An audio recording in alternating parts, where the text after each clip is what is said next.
Ma problématique, c'était beaucoup d'ambition, des gros projets et en même temps la peur que du coup, ça m'empêche de garder mon équilibre vie pro-perso. Voilà, j'ai envie d'aller chercher les grosses ambitions et d'aller atteindre des gros objectifs. Mais en même temps, est-ce que je vais réussir à trouver la stabilité qui fait que du coup, je vais pas me cramer? Parce que moi, je sortais d'un surmenage 6 mois avant et après le surmenage, j'avais un peu tout ralenti pour faire attention de pas replonger. Et même quand ça allait mieux, même quand ça y est, c'était une histoire réglée, j'avais du mal à réappuyer sur l'accélérateur. Du coup, finalement, j'avais enlevé ce qui me faisait kiffer pour garder plus que l'essentiel. Voilà. Donc, j'avais un quotidien qui était bof, quoi. Genre, voilà, j'étais en mode, bon, non, ça, je vais le mettre de côté, on verra plus tard, alors que c'était des trucs qui me drivaient. Donc, en fait, j'avais supprimé tellement de trucs pour essayer de rester dans une zone de confort où j'allais pas, prendre de risques, que je me faisais chier, j'étais plus drivée par ce que je faisais, et je me suis dit, non, en fait, l'ambition,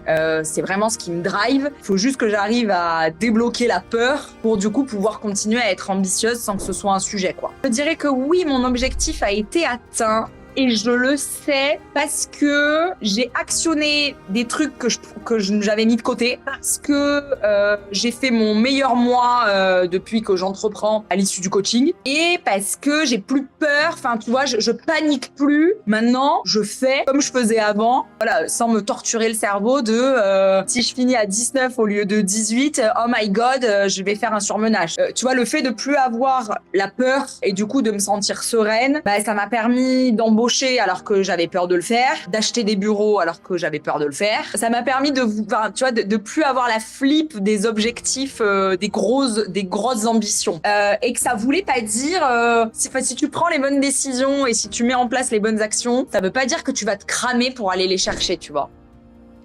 Parce que moi, en tant qu'entrepreneur, je pense qu'on a toujours des sujets sur lesquels se faire coacher. Ça s'arrête jamais, en vrai. Vraiment, à partir du moment où tu considères que t'es ta priorité, que ton business, c'est toi, que ta vie perso, elle dépend de toi, ta vie pro, elle dépend de toi. Je sais pas comment on fait pour pas investir sur soi, alors que tout gravite autour de nous et tout repose sur nos épaules. Ce que je trouve très cool aussi avec Ahmed, c'est le suivi hors séance. Pour moi, c'est hyper important. Il y a plein de fois où on a beaucoup avancé entre les séances, parce que t'as laissé infuser, tu t'es posé les bonnes questions, et je me suis sentie vraiment accompagnée sur la durée, mais enfin vraiment au quotidien, même quand on avait 2 semaines d'écart entre deux séances, c'était pas 2 semaines lâchées dans le vide.